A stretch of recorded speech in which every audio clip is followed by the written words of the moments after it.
Happy Friday morning. I hope you're having a great Friday and you're looking forward to a great weekend. I'm on the road actually right now, heading for basketball. One of my favorite things to do in life is travel on the weekends and go to basketball games, and that's what I'm doing.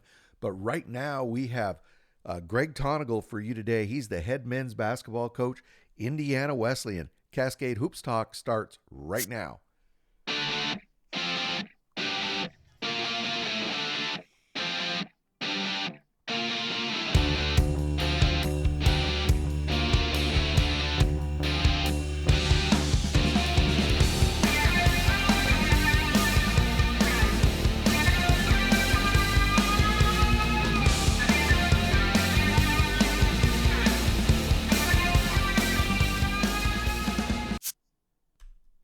Greg Tonagel's been at this game for a while. He's got 500 wins already there at Indiana Wesleyan. This year, as you know, is an up and down season. They've had some big wins, some disappointing losses. They just fell to Spring Arbor the other night, which is not an easy trip up into Michigan, but not the type of season that Wildcat fans have grown accustomed to.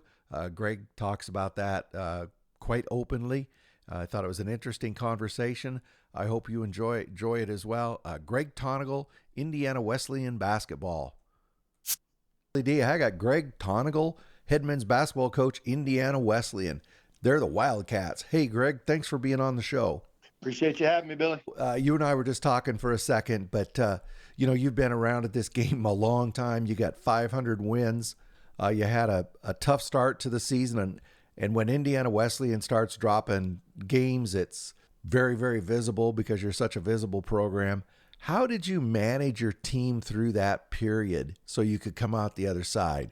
Well, that's a great question. You mentioned this is year 20 for me, and in some ways, it feels like year Mm-hmm. one or two. A lot of what I'm doing is not working. I mean, I take full responsibility for our team being inconsistent. I've learned I got to be better, and so it's been a learning year for me. I'm working through some of that, and in a weird way, that's not exciting, but it's gratifying, Mm-hmm. right? I think we all love challenges. I'm kind of going back to the drawing board because we've just not put long stretches together. We've had some great moments, but learning to find consistency is, I think, where we're at. And so trying not to get too high and too low. We've had some really disappointing losses. We've had some amazing wins, and I think the reality for us is we're somewhere there in the middle.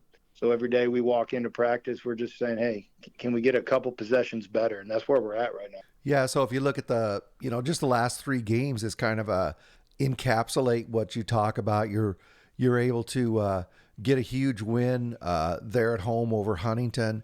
You go to Winona Lake, you fall just short, like you say, probably a couple possession. Well, it was 2 possession game, and then you got the big win at Marion the other day at Lucky Arena over Bethel, another team that has been great and then struggle. It seems like the crossroads this year has been really kind of up and down. But what do you think? Do it seems like, I guess, Greg, what I'm asking is, it seems like going through a period like that and being able to pull out of it would make the guys stronger. I know that sounds silly, but it seems like it would. No, it does. I mean, adversity gels you, right? And there's something about it, but it can also break you. A lot of it depends on your Yes. togetherness, and I think that's where Yeah. we're at. Mid season, I had to let a kid go. It's the first time I've had to do that in 20 years. But Mm-hmm. just the negativity it brought in our team was fragmenting us, and I'm not sure I knew it would make us a better team, but it was just, hey, we've got to be a tighter together team. And since then, I feel like we're making some strides. We added a kid at break that is coming along, and I think eventually we'll get there. And there's just a lot of moving pieces. But at the end of the day, what I'm really measuring our success on is, are we together? Are we fully bought in right now? And you don't want to be working on that in January, but the reality is that that's where we're at right now. But your job also as a coach is to step back and try to see momentum. And I do feel like there's momentum on our side right now, moving in the right direction. And we'll find out. It's all going to come to a head here in the next couple of weeks as season winds down and everybody Yeah. finds out where they sit. Hey, could you talk about, you got a senior who's I don't know if I would call him your glue guy. I don't know if you would, but Griffin Cleaver, he just shows up every night. Everybody loves him. He's a great team guy. How important has he been through this period? Yeah, Griff's a great culture guy. Griff loves this place. Griff understands, who we are and wants to pass that on down. And, he's tried his best to lead this year, and you got to have guys like that in the locker room. And then his legacy is that who he builds up and leaves behind and sets up for the next, run of leadership. And so I'm very thankful for Griff and very much respect the type of man and basketball player that he is. And then I'm amazed every night when I read your box score what Cademan Bontrager's able to do. He's a sophomore. He's still got a lot of upside, doesn't he?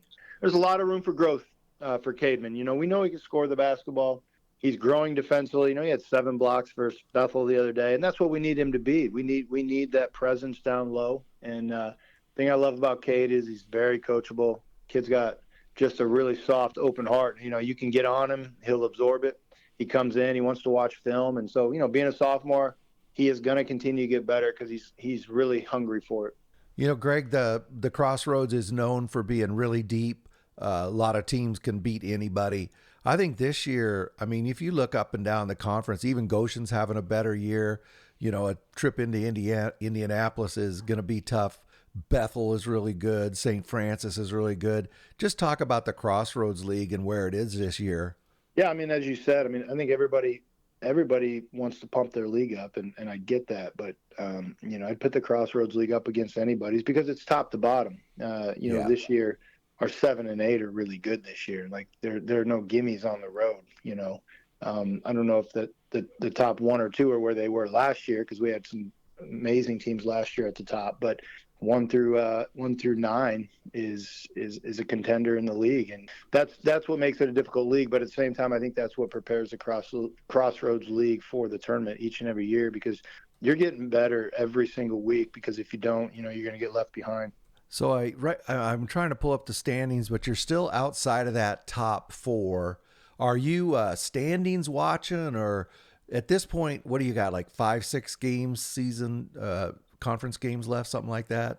Yeah, we have 6 left. I believe 4 of them are at home for us. We had a front-loaded schedule, playing Grace both times, Huntington both already, Bethel both already, and then a lot of away games. So, we've got to take advantage of what we have. It's not going to get any easier. We go to Spring Arbor tomorrow on the road, but then we have, I think exactly. After that, I want to say 4 or 5 to finish out the year at home. So you're at 7 losses, Greg.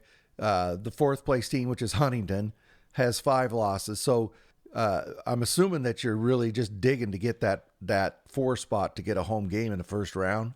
Yeah, it's still within reach. We've got to figure out some other things first. We've got to be consistent on the defensive end. We've got to be able to take our defense on the road with us. And then we'll start worrying about, catching, Huntington, whoever. But our biggest issues right now is just consistency. And, we got to build off the momentum we had from the Bethel game. Bethel's a great team. They're a tough team. And I think we showed up that night with some grit and toughness. So what's it been like around Marion? You have a great student body. The people in the area really support your program. Has that fallen off at all, or how's the town been and the student body through this? No, they've been great. Our home atmospheres are incredible. People still show up. There's a lot of excitement. We're building a new arena. We started the groundbreaking, and so there's excitement about that and what that's going to do for our basketball program. And we're hoping to get past, just I guess the inconsistencies of this year and move forward and get better. Last question. You talked about the new center, the IM3 center. Tell us when the planned completion date is, and tell us what that means to Indiana Wesleyan basketball. Yeah, so this arena's been a dream for about 15 of my 20 years, and really been working at it. It took some final pieces to come into play. It's a $30 million project, and state of the art. We'll have our own practice facility, weight room. There are suites that you can watch the game in, obviously updated technology and video boards, and our players will have access to that 24 hours a day. We think it'll be the premier venue in small college basketball. And so we're working hard at that. We're in the fundraising phase right now of completing it. I want to say we've got about 85% of it raised already, and they've already started construction. So the goal is that it's done for the fall of 26, that we can have our home opener in the fall of 26. Wow, that'll be pretty exciting. Well, Greg, you're a good man. People don't know I hit you up at the last second, and you got right back to me. And Greg, I really appreciate that. I know you got to go to practice, but thank you for the time. Bill, we appreciate all you do for college basketball, man. You're a great supporter, and thank you. Thanks a lot. That's very kind. That's Greg Tonagel. He's the head men's basketball coach, Indiana Wesleyan. Thank you, Greg. Have a good day, Billy. Hey, thanks a lot to Greg Tonagel for the time. Also to Indiana Wesleyan. Appreciate that. Be interesting to see there in the crossroads, as we talked about in that interview. They're really digging for that fourth spot. But those teams up in there right now have another thought about it too. It's going to be a war the next couple of weeks. But thanks again to Greg Tonagel. So that's what we have for today. Make sure you join us on Monday. We'll go through the entire NAI weekend action, the top 25 action, catch you up on all these tight conference races. As always, I appreciate everybody who listens, and make sure you get out to an NAI game this weekend because it is the best entertainment value in America. Thank you very much for supporting our podcast. Please like and subscribe. Get out to your local NAI school because NAI basketball is the best entertainment value in America.